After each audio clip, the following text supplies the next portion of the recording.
Sorry, guys. I have to do this interview, sorry. Yes, we can. Downstairs? No, I'm cool. Can you do me a favor? My name's Michael Koolidge. It's like the president. Hi, Michael. Very nice. Very nice to meet you, Norm. I'm a huge fan. Can you say this is before we begin? Hey, this is Norm Macdonald, and you're listening to the Michael Koolidge Show. Yeah, sure. Whenever you're ready. Hey, this is Norm Macdonald. You're listening to the Michael Koolidge Show. Awesome. And is there any recent things in the news you'd like me to talk, or you'd like me to ask you about, to bring up anything at all? No, not that I can think of. Okay. We have all your information here about Zanies and St. Charles and Vernon Run. I'll probably say that either before or during the interview. So we're going to promote this huge for you. All right, counting down in 3, 2, 1. All right, our next guest is possibly the funniest stand-up comic alive. Yeah, that's right, people. Norm Macdonald, former host of Weekend Update on Saturday Night Live. He's been in about a dozen movies. He's been on a bunch of sitcoms. He's going to be performing at Zanies in St. Charles and in Vernon Hills later on next week. Norm Macdonald, welcome on to the Michael Koolidge Show. Hey, thank you, Michael.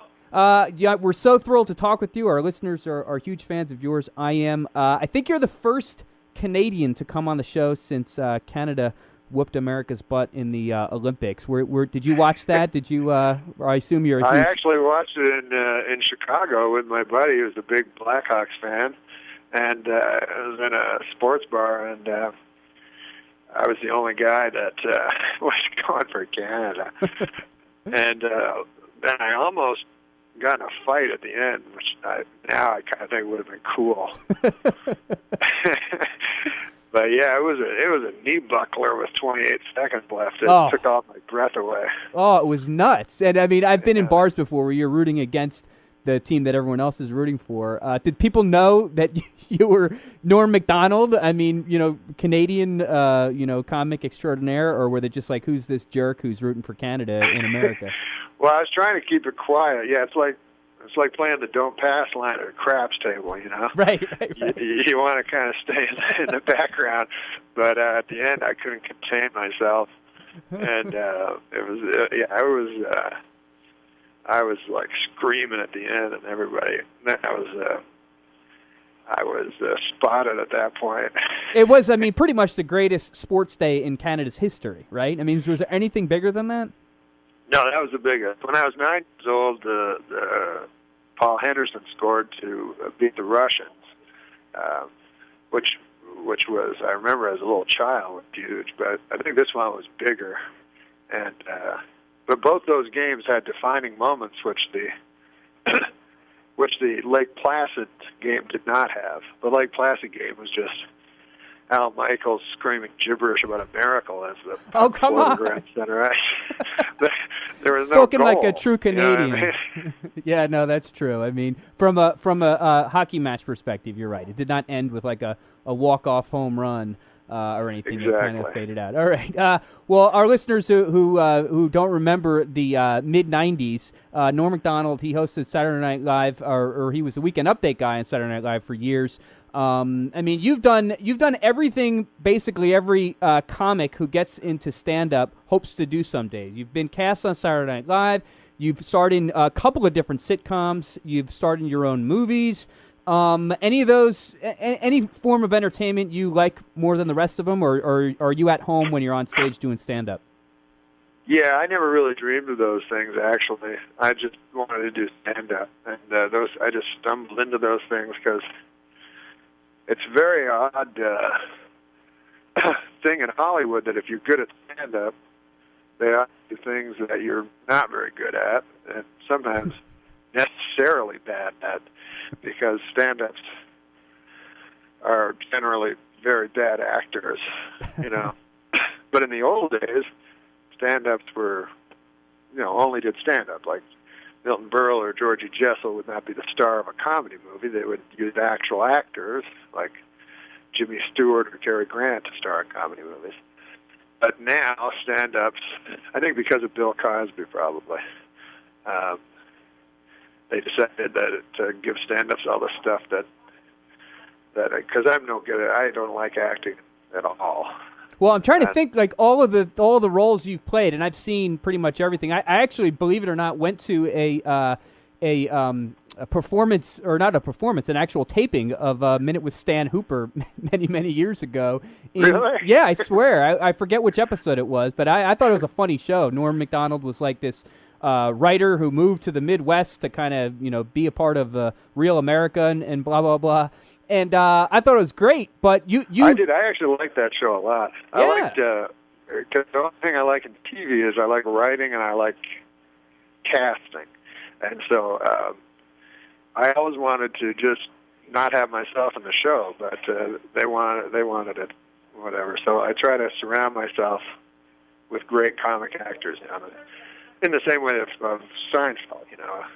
If you watch Seinfeld, you didn't know it was called Seinfeld, you would assume that Jason Alexander was the star of the show, Right, or Michael Richards or Julia Louis-Dreyfus. Yeah, absolutely. Yeah.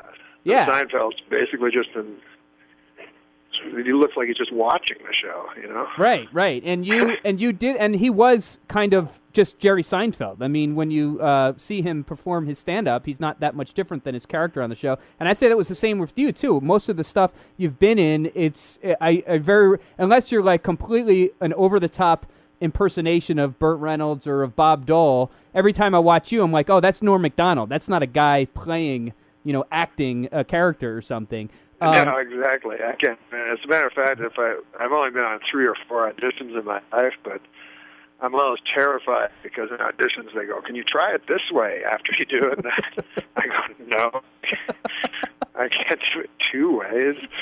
So they probably don't like that. They're probably like, "Wait, this guy cannot take direction." Next. Exactly. On my show, whenever I did shows, I would get direction, which I always hate, and so my big move is they would go, "Try it this different way," and then I just do it the exact same way, and I go, "How's that?" And they go, "No, this different way," and then I go, "I thought I did it." So finally, they would gradually tire of it, stop. Now, it's funny because I think you started out as a writer for Roseanne, which many people consider probably the best sitcom pre-Seinfeld or of the 90s, the best like traditional sitcom of the 90s. And you were a writer on that show for a bunch of years, right? Yeah. Well, I started with stand-up, and then Roseanne signed me to stand-up and hired me. That was my first job in actual show business. And what was that like? I mean, again, every stand-up comic hopes to get discovered or like hopes to get his first job or whatever. I mean, were you like literally you had no other experience before writing for Roseanne other than stand-up on like one of the hugest shows of the 90s? No, I had none, and really it was only because Roseanne liked stand-up that I got the job. Like, I don't think I ever would have got it traditionally. And then when I was on the show, it was cool because it was just me and one other stand-up, and Roseanne only liked us because she hated, like, Harvard writers, and she hated, like, that snobby kind of, what she perceived as snobby. Right. And she really loved stand-up, so she was very hard on the writers, except for me and this other guy. And she was notorious for, like, basically saying, "This is my show, ABC. Do not come down here and, you higher-ups and try to tell me how it's going to be. It's my show." And she did control everything, and to her credit, she did, because, I mean, the whole it was great. It was fascinating because the writers every week would complain because Roseanne would want everything changed. And then the show would be great, and then they'd complain again. Like, they never understood that she actually realized more what the show was than they did. Right. And her big thing was there's too many jokes. That was always her thing. Like, what's with all these jokes? Like, and so she like kill all the pad or all the one-liners, and the writers didn't like that because it's sort of an easy way to write. You just pepper a bunch of little jokes in there. Right, like Night Court. She was more into character, and she called it like an anti-sitcom. Yeah, and relationships, and that's why that show was so brilliant, because of the relationships between her and her kids, and the relationship between her and Dan. I mean, are there any particular episodes that you can remember writing that stand out that says, oh, that's Norm Macdonald's? Like Conan O'Brien always says about The Simpsons. Oh, the monorail episode is the one I wrote. Was there a Roseanne one that stood out to you? Yeah, there was one that kind of broke my heart because a girl won an Emmy for writing it, even though I wrote it. Oh, no. But the way it works in show business and TV writing is it's just one person can write the episode. So even though I was my complete notion, this other girl wrote it, but it was based on my mother talking to my grandmother, and the episode was Roseanne's mother dies, and she has to explain it, or her father dies rather, and she has to explain it to her mother, and her mother can't hear her on the phone, because she's got bad hearing. Right. So it actually happened with my mother. So she's trying to tell. She starts off sad, but she ends up like screaming into the phone, so that her mother can hear it. Oh no! And that actually happened to you. That actually happened to me, yeah. And then I had to watch this girl win an Emmy for writing. Oh man! Go up there and accept it. Did she even thank you, or did she mention you in the acceptance speech? No, that would have given it up. Oh no! Well, that sucks. And what type of stuff are you concentrated right now? Pretty much on stand-up. I mean, a lot of people remember probably the funniest roast performance of all time, at least of the modern era, was Norm Macdonald roasting Bob Saget. I won't even describe what he did, listeners, because I'll destroy the whole point of his performance. Just Google Norm Macdonald roasts Bob Saget, and you can watch it for yourself. Did people get that like right after it, like backstage and stuff? Because people didn't see it on TV. What you were doing there, it was like a meta performance almost. It was interesting. They didn't get it, which kind of surprised me. Because it seems like a relatively easy concept to me, but right. Some people didn't get it, and then Comedy Central was not going to air it. Oh. And then somehow virally it leaked. I don't know how that stuff works. And then a lot of people watched it on YouTube and stuff, and then Comedy Central decided at the last minute to show it. So otherwise it never would have left that room. And they even chopped it up on TV, I remember. They chopped it up, which was depressing to me. Yeah. I wanted the entire... There was a reason that I did it that long, Yeah. That was, again, listeners, if you haven't seen it, Google Bob Saget roasts, Norm Macdonald roasts Bob Saget, Comedy Central. I'm sure Comedy Central has the unedited clip somewhere on their site. It is possibly the best roast ever. I mean, well, again, I don't even want to describe what he did because I'll ruin it. Are any young comics you like coming up, or are you online a lot? Do you watch like John LaJoie? He's a big Canadian guy who's gotten pretty big recently. That John What's LaJoie. his name? It looks like John LaJoie. He does those parody songs and stuff, but his name's John LaJoie. I think he's from Toronto or from Montreal, one of those cities up there in Canada. No, I didn't, but I will check it out. Yeah, I see. There's a kid called Bo Burnham that is on YouTube a lot, and I kind of dig these kids that just go on YouTube and fool around, and I watch them a lot because some of them are, although you have to go through a lot of bad people, right? It's very cool how how they bypassed any system of some old guy deciding whether you're funny or not and gone right to the people. I really think that's cool. Now, does that? I'm interested to hear you say that because I know that a lot of comics, they develop over years and years and years material, and they perform in a lot of ways the same act all over the country when they perform. But because of the internet, so much of their acts are online now. Are you afraid that when you go to places, a lot of people will have already heard your jokes because they've seen your stand-up online? Is that a struggle that comedians have these days? I'm sure it is, although I don't work that way, and I kind of detest that way of polishing an act till it's perfect anyways, because I don't like saying the same thing over and over. I just don't like it. I just think it's an inane way of conducting your life. So I don't like going just by rote and making things perfect. I'd rather just kind of work on new stuff and keep writing. So I don't mind it that much if people want to procure it or steal it or whatever. Yeah. Also, people will steal your stuff all the time too, other comedians. So you've got to keep writing anyways. Yeah, you've got to stay fresh. I'm sure, and just do come up with new stuff all the time. And in this day and age, like you said, with everything online, comics have to do that because you're gonna, something a year old could seem like it's an eternity ago.